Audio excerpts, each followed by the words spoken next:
예, 2부 순서 시작하겠습니다.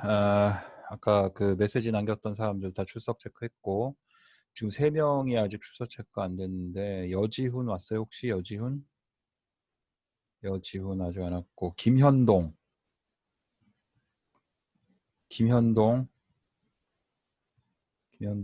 안 왔고, 강현욱? 예, 강현욱도 아직 안 온 것 같고. 강현욱 그 전 시간에 왔었습니다. 아, 왔었어? 네. 왜 메시지 안 남겼지? 지금은? 지금 좀 늦게 들어오나? 오케이, 강현욱도 체크를 할게요. 됐습니다.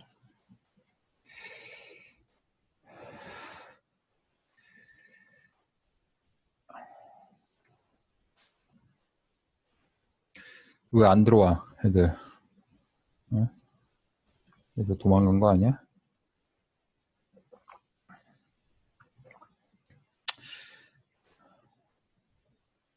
뭐 이렇게 중간에 사라지는 것도 다 기록됩니다, 여러분들. 예. 자, 뭐 어쨌든 하여튼 뭐 다시 2부 순서 시작할게요. 뭐 그 좀 접속이 좀 원활하지 않아서 좀 늦게 들어온 사람도 있을 것 같으니까 충분히 기술적인 문제는 감안하고 넘어가겠습니다. 자, 2부 순서에서는 좀 빠르게 진행을 할게요. 여러분들 뭐 굳이 뭐 일일이 다 설명하기에는 너무 짧은 시간이니까 여러분들의 이런 것들 배웠지라고 다시 한번 떠올릴 수 있을 만한 그것만 얘기를 하고 넘어가겠습니다. 연극을 창작하고 공연을 만들고 발표하는 데 있어서의 중요한 역할 구성에 대해서 얘기를 했죠. 제작자가 필요하고 기획자가 필요하고 제작과 기획의 차이점을 누가 한번 얘기해 볼까 잠깐만. 1학년 시켜야지 1학년. 구다송.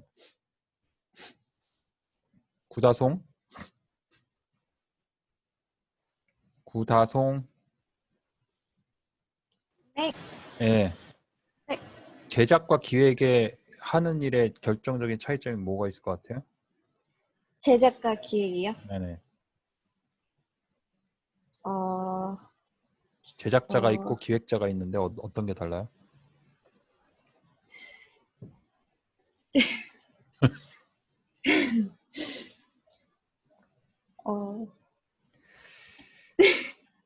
니네 자꾸 이러면은 다음 주에 내 시험 본다. 퀴즈. 어떻게 달라요? 보통은 사실은 제작이나 기획이나 이렇게 따로따로 구분해서 하지 않고 그 일을 다 같이 하기 때문에 이게 좀 엄밀히 따지면 다른 역할이긴 하지만 좀 헷갈릴 수 있어요. 어떻게 다른 것 같아요?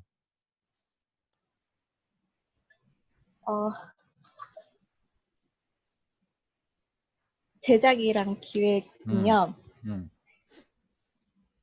일단 기획이 되게 할 일이 많은데요.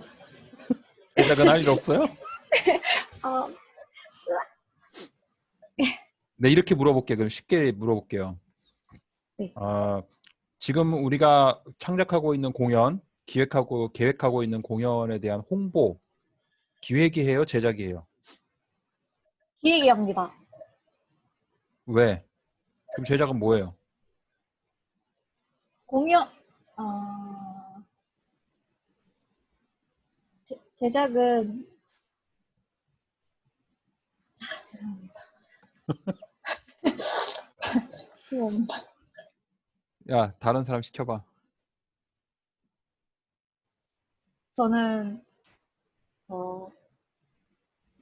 지훈 오빠를 시키겠습니다. 누구? 장지훈 오빠를 시키겠습니다.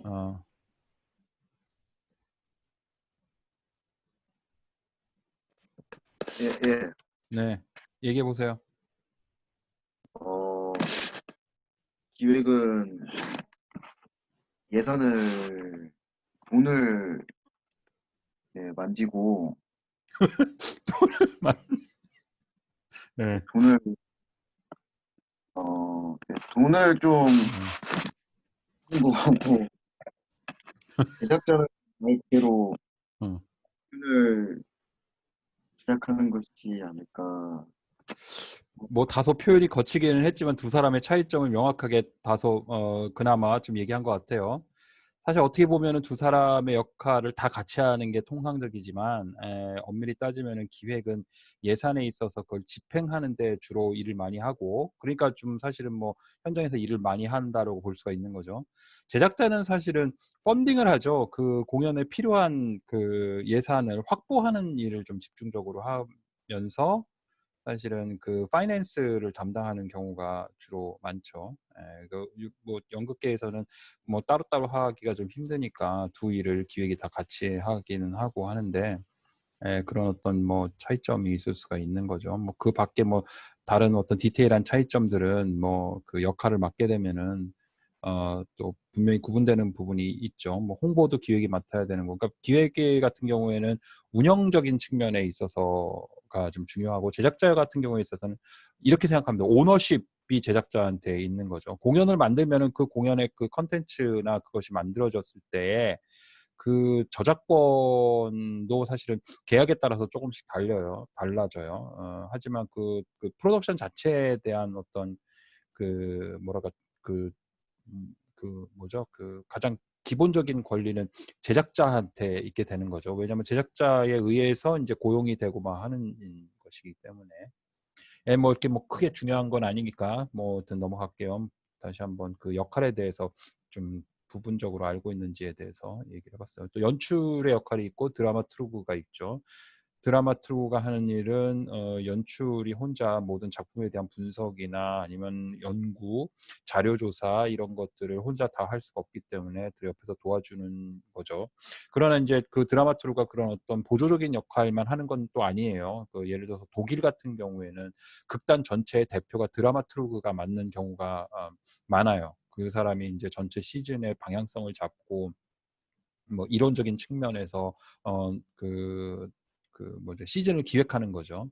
이런 어떤 중요한 일들을 막 하는 경우도 있기 때문에 그 어떤 그 뭐라 그럴까 그 집단에 있어서 그 사회적인 그 니즈에 있어서 좀 다른 환경이나 문화적 그 환경이 다른 데에서는 드라마turg의 역할이 굉장히 크게 작용할 때도 있죠. 그리고 또 배우가 있죠. 배우가 있고 디자이너가 있고 디자인의 영역에는 무대, 조명, 의상, 음악, 음향, 소품, 분장, 영상 등등이 다 있게 되고 우리가 이제 그 1학기와 2학기에 이제 반반씩 나눠 갖고서 가장 기초적인 디자인의 분야들을 상식선에서 우리가 최소한도 알아야 될 것들을 지금 배우고 있는 상태고요.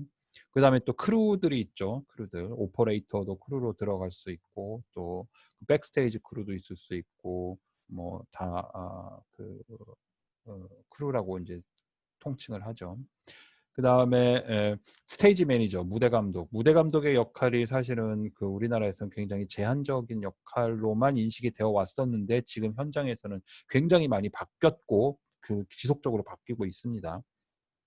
사실 그 우리가 흔히 생각하는 조연출의 역할은 사실은 무대 감독이 하는 거라고 얘기를 했죠. 그 연습을 진행하고 운영하고 관리하고 모든 커뮤니케이션을 중간에서 조절을 하고 그 다음에 그 모든 노테이션 그 다 기록하고 하는 그 연습과 관련된 모든 것들을 다 이제 무대 감독이 총칭을 해서 사실 그 어떻게 보면은 모든 역할 가운데 가장 할 일이 많은 사람 중에 하나가 이제 무대 감독이라고 볼 수가 있죠.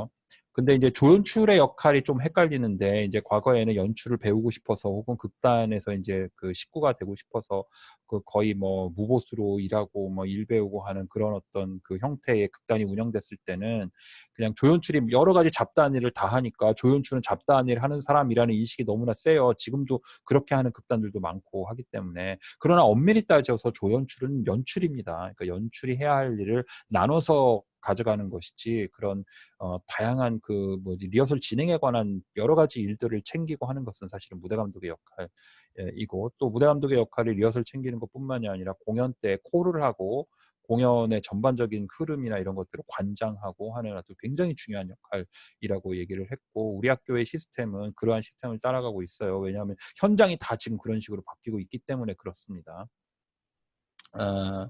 또 이제 그 하우스 매니지먼트 쪽도 있죠. 그러니까 뭐 연극하는 많은 사람들이 그것을 이제 아르바이트로 많이 하죠.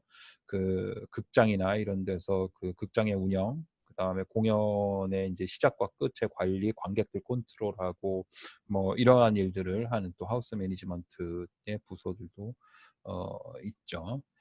자, 빨리빨리 넘어갑시다. 그 다음에 이제 기획 분야에 대해서 우리가 또 이제 한번 얘기를 했는데, 기획이 하는 일 중에 가장 중요한 것은 뭐 이건 뭐 아까도 얘기했지만 어떤 그 나라에서는 드라마투르그가 극단의 대표나 극장의 대표인 경우에는 시즌 기획을 하겠지만은 뭐 대부분의 나라에서는 기획자가 이제 시즌을 기획하죠. 그래서 어떤 방향성으로 갈 것이고 어떤 작품들을 선택할 것이고 이러한 것들을 이제 기획을 하게 되는 것이고, 우리 학교 같은 경우에는 공연 기획단이 작품에 대해서 방향을 세우지는 않지만 그 이외의 다른 어떤 시즌에 대한 그 계획은 다 수립을 하죠. 그래서 이번 학기에 시즌 계획도 이미 다 수립이 됐어요. 그 어느새 지금 공기단장 하고 있는 윤희가 그 각각 그 프로덕션 팀의 대표들, 연출들이 되겠죠. 연출들하고 만나갖고 지금 공연 스케줄을 이미 완성을 했습니다. 그렇게 미리미리 이제 시즌 기획을 하죠. 그 다음에 제일 중요한 것은 기획이 하는 일, 아까도 얘기했지만 예산 관리. 엄밀히 따지면 펀딩, 예산을 확보하는 일은 제작자가 하지만은 뭐 제작자가 따로 있는 경우가 그렇게 흔치가 않기 때문에 이 부분도 이제 기획이 담당해서 진행을 하죠. 그러나 이제 사실은 어떻게 보면은 기획이 하는 일, 뭐 본질적인 역할 중에 가장 중요한 것은 예산을 어떻게 운용하느냐, 예산 계획을 어떻게 짜느냐 하는 것이 되겠죠. 그 다음에 또 기획이 하는 일 중에 하나가 이제 그 홍보에 대한 것이죠. 홍보를 하고 어떻게 마케팅을 할 것이며 관객 확보는 어떻게 하고 뭐 이런 것들도 다 맡아서 하게 되고, 프린트물, 뭐 그 프로그램 북이라든지 아니면은 뭐 그 포스터랄지 뭐 이런 것들 다 인쇄, 제작, 그다음에 디자인을 의뢰하고 하는 일들까지도 다 하는데, 여러분들 선배들 중에 사실은 우리 상명대학교 연극학과 출신들이 가장 뿌리를 내리고 가장 능력을 인정받고 그 좀 확고하게 뭔가 이 네트워크를 딱 만들어 놓은 데가 바로 공연 기획 쪽이에요. 그래서 대학로에서는 뭐 정말 그 한 공연 건너 하나씩 상명대 연극과 출신들이 다 기획자로서 굉장히 활발하게 활동을 하고 있고, 알게 모르게 여러분들 그 국가기관에도 여러분들 그 선배들이 많이 진출해 있어요. 내가 알고 있기로는 지금 문화예술위원회에서도 두 명이 있고, 그 다음에 그 사설 인터파크나 아니면은 저기 뭐 삼성 뭐 블루스퀘어나 이런 데서도 지금 꽤 뭐 과장, 부장급으로 지금 활약하는 여러분들 선배도 많이 있고, 그 다음에 특히 이제 재단 쪽, 뭐 문화재단, 서울문화재단을 비롯해서 성남문화재단, 지역문화재단에 또 가서 그 기획자로서 또 일을 하는 여러분들 선배들도 많이 있습니다. 그래서 이 공연기획 같은 경우에는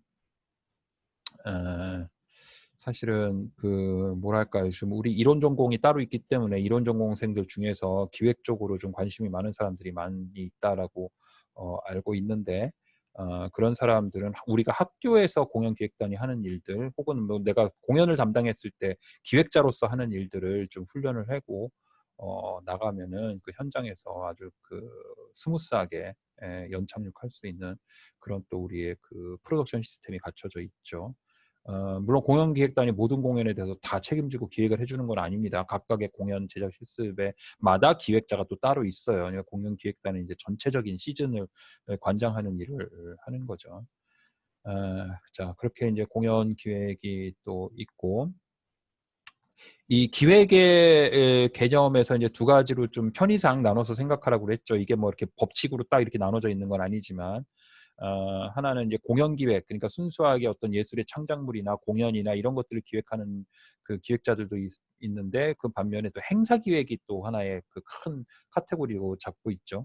그래서 그 행사 기획은 이제 축제를 기획한다든지 아니면은 뭐 문화 행사를 기획한다든지 아니면 정치 행사를 기획한다든지 뭐 이런 여러 가지 다양한 행사들을 기획하는 쪽도 있습니다. 심지어는 뭐 김치 대축제 아니면은 뭐 무슨 뭐 민주당 전당대회 이런 것들 다 행사 기획에 속하는 건데, 사실 그 뭐라 그럴까, 그 예산, 이 머니, 돈이 좀 많이 도는 상업적인 그 카테고리는 행사기획 쪽이에요. 그러니까 사실은 공연기획이나 순수 공연기획 쪽은 굉장히 좀 그 뭐라 그럴까 좀 제한적이죠. 거기서 돌아가는 예산 자체가. 그리고 대부분은 어떤 펀딩에 의해서 혹은 자체적으로 수익을 창출해내는 그 공연기획이 그렇게 많지가 않아서 이거는 뭐 우리나라뿐만이 아니라 다른 나라도 마찬가지예요. 그러니까 순수예술을 추구하는 데 있어서는 사실은 어느 정도의 공공기금, 그러니까 다시 말해서 세금이죠. 그러니까 뭐 각 지자체나 국가에서 만들어 놓은 그런 어떤 문화예술을 위한 그 예산들의 대부분은 순수예술 쪽으로 이제 쏠리게 돼 있죠. 왜냐하면 뭐 이건 태생적으로 순수예술이 대중적으로 이렇게 받아들여지거나 그거 자체로서 수익을 낼 수 있는 구조를 만들기가 너무나 힘들기 때문에 그 가치를 인정하는 만큼 공공기금, 다시 말해서 세금으로 잡히는 예산으로 지원을 많이 해요. 그래서 아까 이것도 같이 맞물려 있는 얘기잖아요. 그러니까 아까 우리가 그 예술가들의 사회적 역할과 기능에 대한 그 가치를 집단 그 사회 구성원들이 많이 받아들이는 사회일수록 순수예술에 대한 지원이 많고 그것이 받아들여지지 않을수록 점점 더 어려워지는 거죠. 그러니까 내가 먹고 살기도 힘들어 죽겠는데 무슨 예술이냐 이런 얘기가 나는 정말로 듣기 싫거든요. 좀 제일 가슴 아픈 얘기가 그거예요. 먹고 살기 힘드는데 무슨 예술이냐. 이게 진짜 너무 좀 받아들이기가 좀 힘들죠. 제일 가슴 아픈 얘기입니다.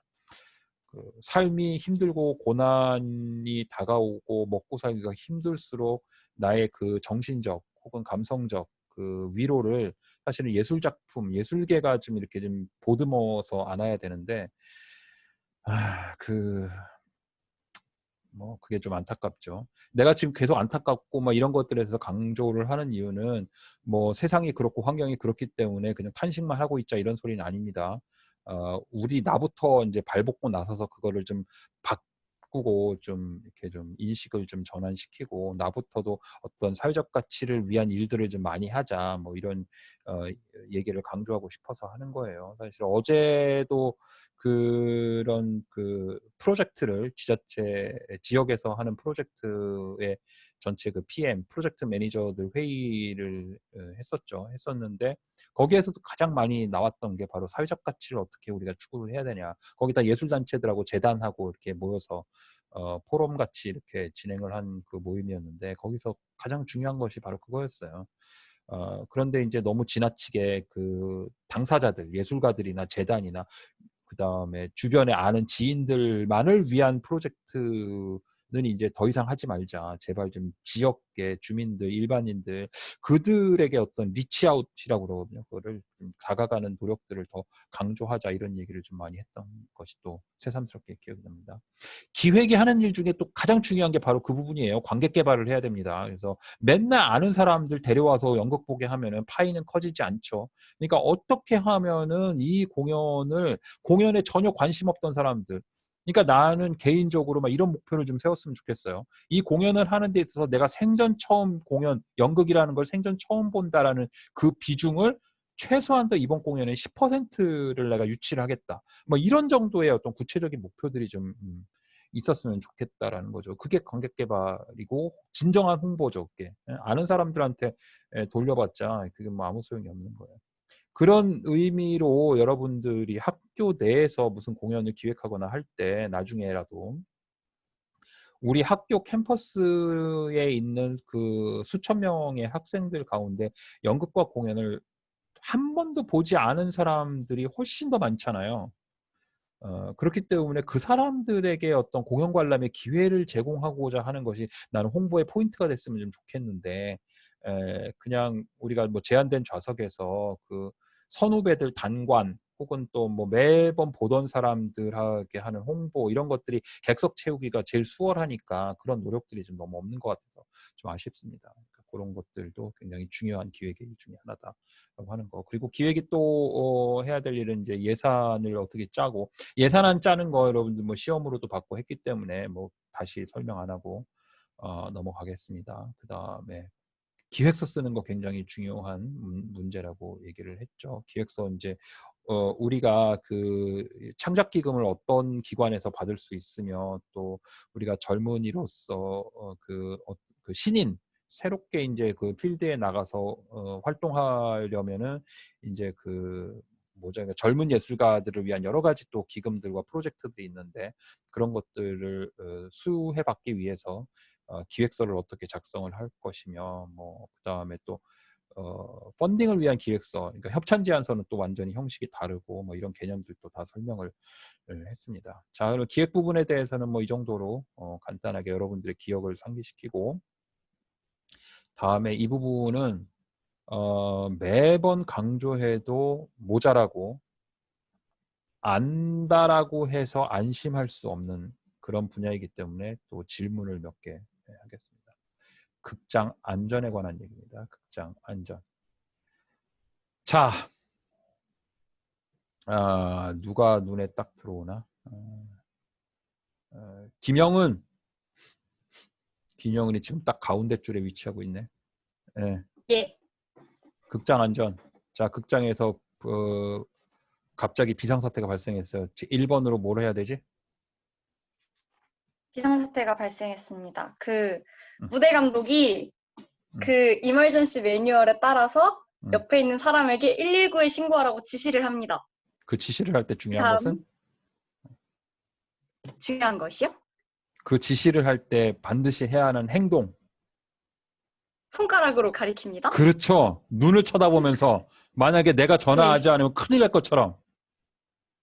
예. 오케이, 잘했어요. 그리고 두 번째. 그리고 무대 감독이 그 크루원들을 배치시킵니다. 네, 그리고 그 다음에 크루원들이 음. 그 매뉴얼에 따라서 첫 번째 배우를 대피시키고 두 번째 관객을 대피시킵니다. 관객을 대피시킬 때 주의할 점은? 차례대로 나간다. 그 차례는 무엇을 기준으로 한다? 앞줄? 뒷줄, 뒷줄? 그때에 따라서 달라요? 아니면은 아니요.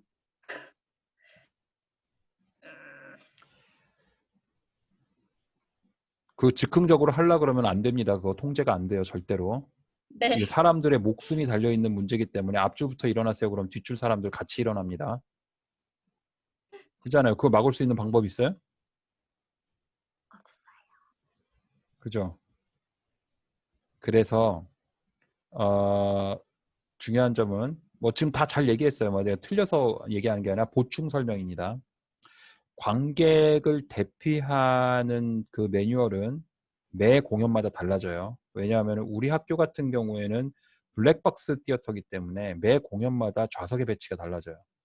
그러면은 하우스 매니저와 함께 미리 어떤 순서로 어떻게 관객들을 나눠서 대피시킬 것인가에 대한 계획을 짜고 그 매뉴얼을 적어 놔야 됩니다. 그래서 가장 효율적인 방법, 그러니까 제일 중요한 것은 비상구의 탈출 경로의 확보와 위치를 정확하게 알고 있어야 되죠.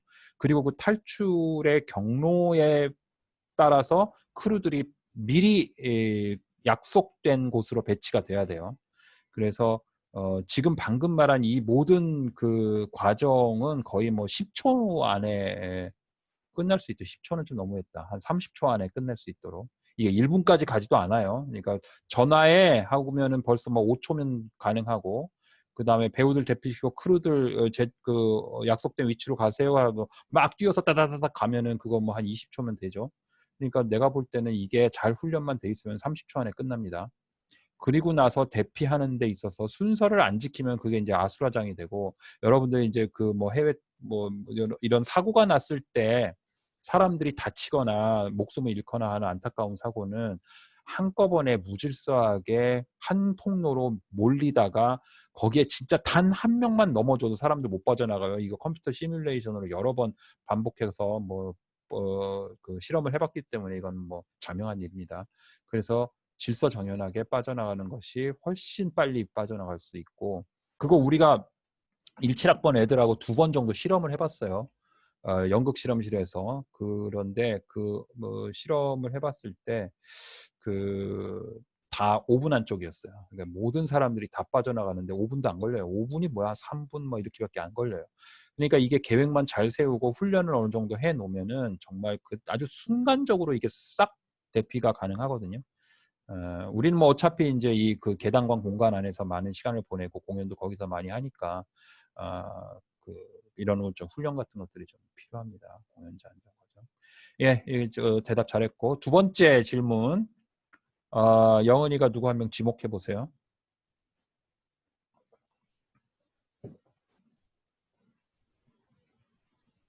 경빈이요. 네?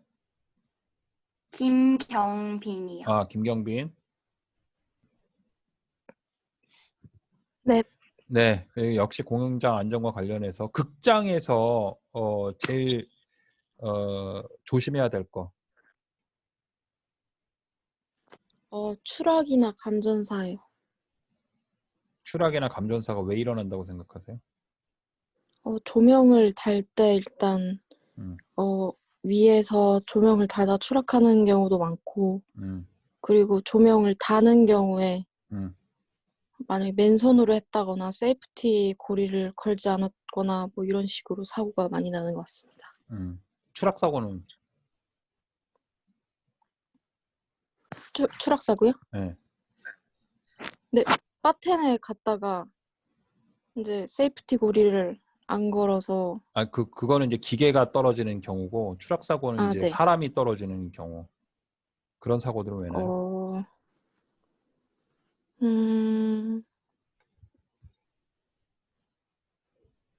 사다리로 올라갔다가 추락이 나거나 아니면 조명 달할 때 가장 조명 작업이 제일 야 이러면 누가 조명 달라고 하겠냐?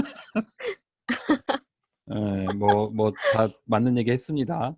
그러니까 여러분들이 극장이라는 공간의 특성을 먼저 이해해야 되죠. 극장은 어둡고 평평하지 않고 그 다음에 장애물이 도처에 깔려 있고 특히 이제 셋업을 하거나 할 때는 뭐 여러 가지 그러니까 이거 극장은 암전이라는 것이 있기 때문에 그 어두워서 시야를 확보하기가 힘든 경우가 많아요. 그래갖고서 이게 정말 아무 일도 아닌데 정말 부지불식간에 순간적으로 사고가 일어나거든요. 그러니까 사실 뭐 감전사고가 그렇게 많이 나지는 않아요. 감전사고가 그렇게 흔하게 나면 그게 극장이에요. 그거 완전 부실 건물이지. 감전사고보다는 오히려 낙상 혹은 뭐 이렇게 뭐 발가락을 찐다든지 뭐 이런 사고들 뭐가 떨어진다든지 이런 사고가 가장 많이 나는데 그거는 이제 항상 그걸 염두에 둬요. 극장은 위험한 곳이다. 그 다음에 어두운 곳이다. 그러니까 너무 이렇게 좀 뛰어다닌다거나 이게 방심이 항상 화를 부르거든요. 그 다음에 귀찮다고 해서 조명기 달다가 바로 옆에 조금만 움직일 때 여러 가지 절차가 있거든요. 안전 다리를 접어서 그 다음에 그 사다리에서 내려와서 30cm를 옮기더라도 그 절차를 다 밟아야 되는데 그게 너무 귀찮잖아요. 그러니까 뭐 조금 하나 틀가 2초의 작업을 위해서 그 3분을 써야 되잖아요. 안전 수칙을 다 지키면은. 이래서 사고가 나는 거야, 이래서. 그래서 뭐 어떤 애들은 막 봉에 매달리기도 하고. 그래서 이제 보통 그 조명 작업할 때 이렇게 그 그리드가 있으면은 저 옆으로 가야 되는데 이게 좀 이렇게 조금만 하면 되는데 그러면은 얘가 이제 그 그리드에 대롱대롱 매달려 갖고서 그 밑에 사다리를 옆으로 옮기고 다시 거기다 착지를 하고 막 이런 고개들을 부려요. 그러면은 밑에서 후배나 선배나 동기들이 그렇게 하는 애를 보고 막 화를 내고서 너 지금 뭐 하냐? 이러면 안 된다라고 막 얘기를 세게 해야 되는데 되게 반응은 그럴 거야. 아마 누가 이렇게 딱 매달려 갖고 막 이러면 우와 막 이러면서 막 이게 이제 안전 불감증의 아주 대표적인 예죠. 예, 이러면 안 됩니다. 공연 관련해서 어쨌든 공연의 그 응급 매뉴얼 그 숙지하는 거 이거 가장 중요하고 두 번째는 극장은 위험한 곳이기 때문에 항상 조심해야 되고 항상 방심하면 안 된다. 그리고 안전 수칙을 지키지 않는 것을 보면은 반드시 따끔하게 지적을 해야 된다. 그런 지적하는 걸 가지고서 뭐라고 한다거나 이런 거 갖고 뭐 이런 사람들하고는 작업하지 마세요. 나는 그런 사람들은 아무리 친해도 작업 같이 안 합니다. 왜냐하면 그 사람의 실수 때문에 공연이 문을 닫을 수도 있고 그 사람의 실수 때문에 그 사람의 방심과 그 사람의 그 만용 때문에 내가 다칠 수도 있어요. 그거는 정말 중요한 부분이기 때문에 여러분들 스스로가 숙지를 하기 바랍니다. 특히 이제 선배들이 막 멋있는 척, 나는 되게 이런 거 익숙해 그러면서 막 이런 거 보면 익숙하게 하는 거 보여주려고 막 이런 거 보면 와 멋있다. 선배한테 뭐라고 할 수 없으니까. 이런 것들이 안전불감증의 시발점입니다. 이런 것들 조심해야 돼요, 여러분들이. 우리 극장에 새롭게 들어온 물품들이 있는데 지금 우리가 캠퍼스가 오픈을 안 해갖고 그거를 보고서 교육을 못 시키고 있어요, 지금. 과거에는 여기 지금 그 뭐지 고학번들은 참 이제 그런 시절은 과거가 돼서 어떻게 보면 좀 그립기도 하겠지만은 매번 공연마다 객석을 그 니주 그 덧마루를 다 망치질하고 막 해갖고서 몇 명씩 들러붙어 갖고 객석을 지었다가 부셨다가 지었다가 부셨다가 이게 굉장히 힘든 작업이었는데 그거를 하다가 좀 사고도 많이 날 것 같고 해갖고서 우리가 이동식 객석이 들어와 있어요. 그거는 그냥 조립식이야. 그래갖고서 이렇게 쭉쭉쭉쭉 펴갖고서 탁탁탁탁 설치하면 될 수 있는 그런 이게 뭐 전동으로 살라 그랬더니 너무 비싸갖고 전동은 못 샀고 매뉴얼이긴 하지만 그래도 우리가 뭐 못질하고 뭐 덧마루를 쌓고 하는 그런 거는 없죠. 그러니까 지금 20학번들은 아주 편안하게 객석을 설치하는 그런 호사를 누릴 거고 19 같은 경우에는 그런 거 많이 했었죠. 뭐 그 전 학번까지는. 그리고 두 번째는 사다리가 굉장히 위험했어요. 우리가 A형 사다리가 한 몇 개가 있었고 그 다음에 그 아시바라고 그게 있었는데 아시바도 좀 많이 그 낡았고 그래서 뭐 아직까지 쓸만하지만 그래도 좀 안전을 위해서 학교를 막 설득을 해갖고서 우리가 내가 그 진이가 들어와 있는 걸로 알고 있는데 아마 그 본 사람 혹시 있나? 그거는 이제 전동이에요. 근데 사실은 오히려 진이에서 사고가 많이 납니다. 그게 이제 왜냐하면 안전수칙을 차례대로 지키지 않아갖고 그런 문제들이 발생하는데 하여튼 이것도 나중에 극장에 가면은 관련해서 그 교육을 아마 할 겁니다. 우리 그 극관과 같이 한번 그렇게 교육을 진행할 거예요. 자, 극장 안전에 대해서 중요하기 때문에 많이 강조를 했고 그 다음에 우리가 이제 조명에 대해서 배웠죠. 조명기의 종류 뭐 이런 것들 다 기억나죠? 근데 따로 안 물어볼 거예요. 근데 요거 하나만 물어보고 넘어가야겠다. 누구가 얘기 안 했지? 김예림? 네. 퍼넬과 엘립의 차이점 얘기해 보세요.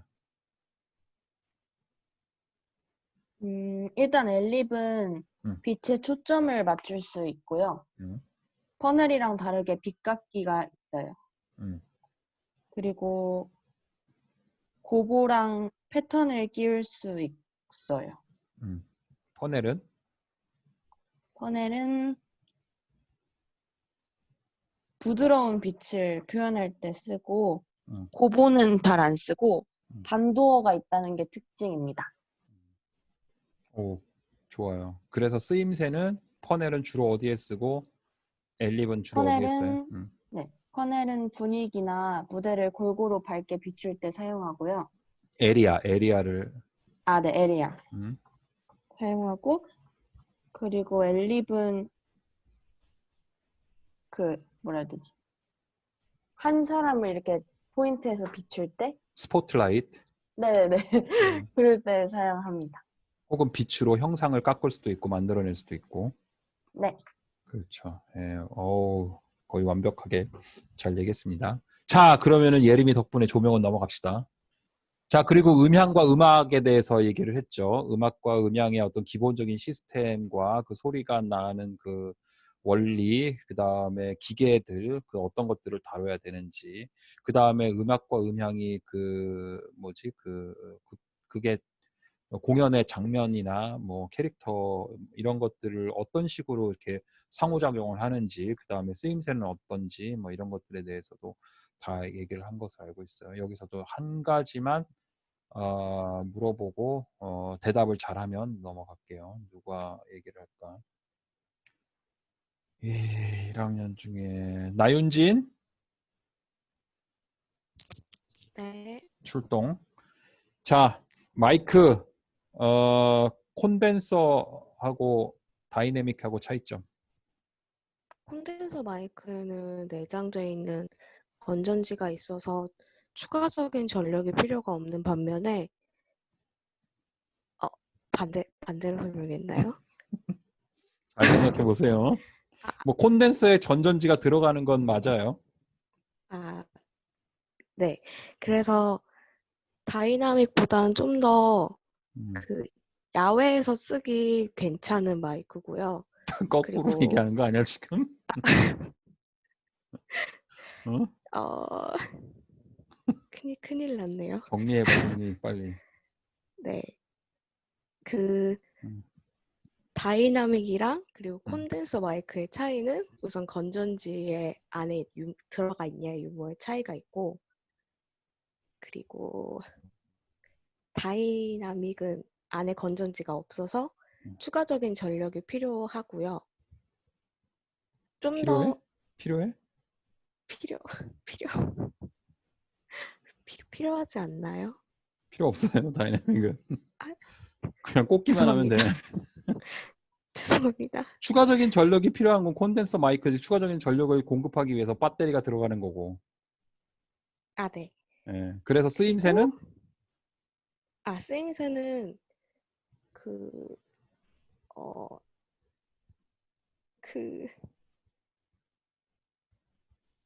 다이내믹은 죄송합니다. 어땠어요? 다이내믹은 좀 더 강연? 강연? 죄송합니다. 뭐 죄송할 것까지는 없고. 자 그러면은 네가 좀 믿을 만한 애한테 도와달라고 넘겨보세요. 저는 지아에게 넘기겠습니다. 유지야 믿을 만하지. 네. 다이내믹과 콘덴서 쓰임새. 콘덴서 마이크가 조금 더 미세한 소리를 잡아내는데 용이해서 그렇죠. 스튜디오 녹음이라던가 뭐 인터넷 방송이나 어떤 고정 장치가 필요한 네. 곳에 자주 쓰이고, 다이나믹 마이크 같은 경우가 구조도 간단하고 고장이 잘 안 나서 아무 데서나 막 쓰인다고 알고 있어요. 그렇죠. 예, 정확하게 얘기했습니다.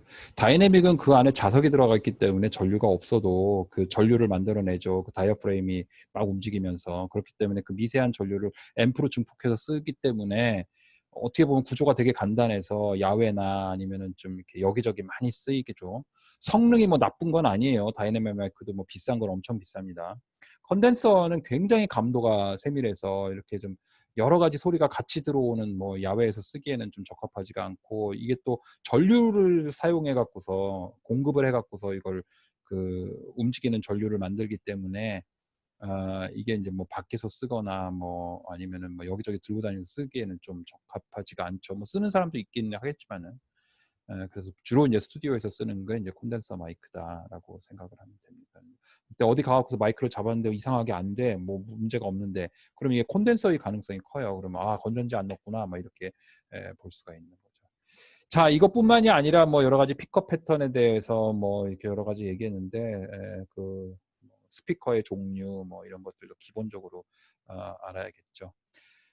자, 그렇게 뭐 지금 짧은 2부 순서의 한 학기의 내용을 다 한번 쭉 훑었기 때문에 다음 시간부터는 이제 본격적으로 무대에 대해서 얘기를 하겠습니다. 무대를 어떻게 만들고 플랫 어떻게 세우고 구조가 어떻게 되고 하는 얘기들을 좀 하면서 진행을 하겠습니다. 과제는 없습니다. 아직은. 예, 오늘 여기서 마치겠습니다. 수고하셨습니다. 고생했습니다. 감사합니다. 감사합니다. 네, 그래도 복습 좀 하고 오세요. 복습 좀 하고. 예. 네. 감사합니다. 네.